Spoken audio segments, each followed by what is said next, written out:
All right, let's talk about the one thing that probably makes every IT pro's eyes glaze over: documentation. I know. Just hearing the word makes you want to find anything else to do. But hang with me here, because understanding why it's such a pain is actually the key to making it not just painless, but maybe even your secret weapon. So let's dive in.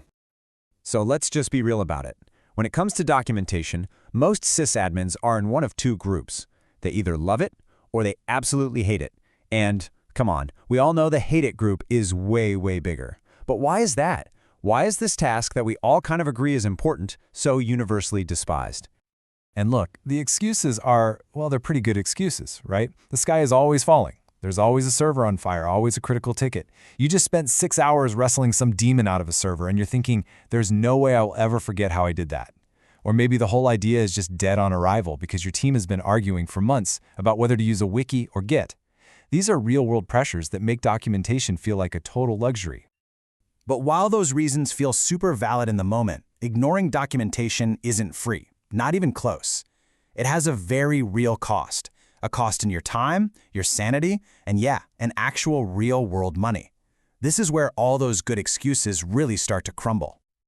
This right here, this is a fundamental truth about how our brains work, especially under stress. You think you'll remember the solution because the pain of finding it was so intense. But here's the thing, you'll remember the feeling, that frustration, the anger, the I'm gonna throw this server out a window feeling. The actual specific command you typed, yeah, that fades. And it fades a lot faster than you think. Let me tell you a story that just proves this perfectly. There was a sysadmin who ran into this really nasty problem with a hypervisor, something he knew he'd dealt with years ago, but he could not, for the life of him, remember how he fixed it. Total blank. So he does what we all do, right? He starts frantically Googling. And you won't believe what popped up. His very own blog post from years back, with the entire fix laid out step by step. He documented it for the world, but in the end, the person he saved was himself. And that is not some weird one-off story. Think about this number, 3 hours.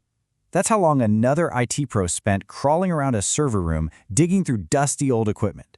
And he wasn't looking for a piece of broken hardware. Nope, he was looking for a single string of text. Yeah, he was searching for a missing Microsoft Office license key for a new client. After 3 hours, 3 billable hours, they all had to face a pretty painful truth. It was literally cheaper for the client to go buy a brand new license than to keep paying him to look for the old one. Just let that sink in. A simple piece of documentation could have saved that client hundreds of dollars. And this really brings us to the most important mindset shift you can possibly make.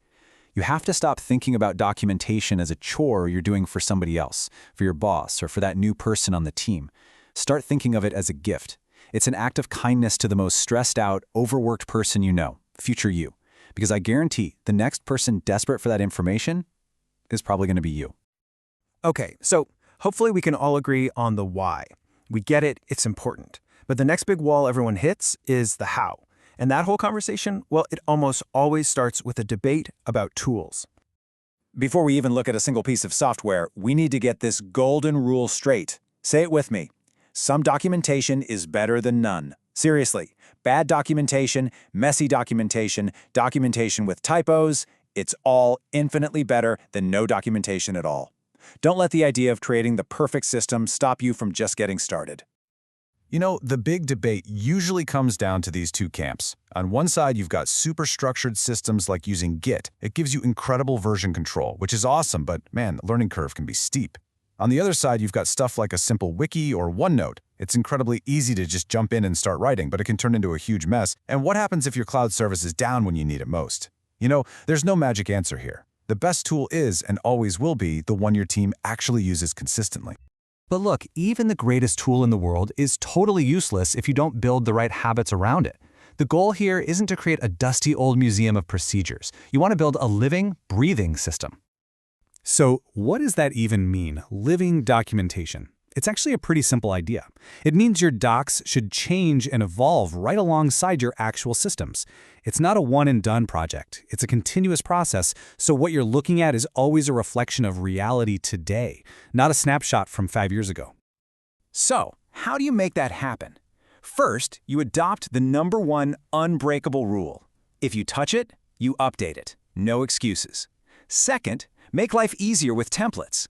If you're doing something over and over, like writing an incident report, a template makes sure you don't miss anything. Third, and this is huge, test your docs. Give them to a brand new junior team member and see if they can follow the steps without asking you a million questions. You'll find all your blind spots real quick. And finally, don't try to boil the ocean.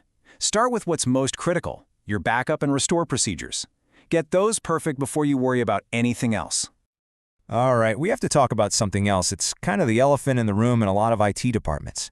It's this dangerous belief that hoarding knowledge, that's how you get job security. Let's just be crystal clear on this.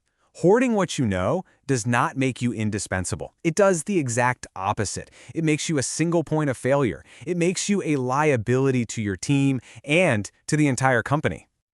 Think about it. When you're the only person who knows how to fix that critical system, everything stops when you're not there. The whole team gets stuck, you become the bottleneck. And you know what else? You can never ever take a real vacation. Forget it. And that reputation for being the guy, the one who makes everything difficult, trust me, that follows you. This industry is a lot smaller than you think. And here's the beautiful irony of it all. When you share what you know through good documentation, it doesn't make you less valuable. It makes you more valuable. It frees you up. It elevates you from just being the fix-it person to being a mentor, a strategist, someone who can actually think about the big picture. You get to do the more interesting work. So I'm going to leave you with this one question. I want you to really think about it. Think about your most important critical system. If that thing crashed and burned at 2 o'clock in the morning and the only person on call was a new hire, could they fix it using only your documentation? If the answer is anything other than an immediate yes, then you know exactly where you need to start. Be kind to that new hire. Be kind to your team. But most of all, do yourself a favor and be kind to future you.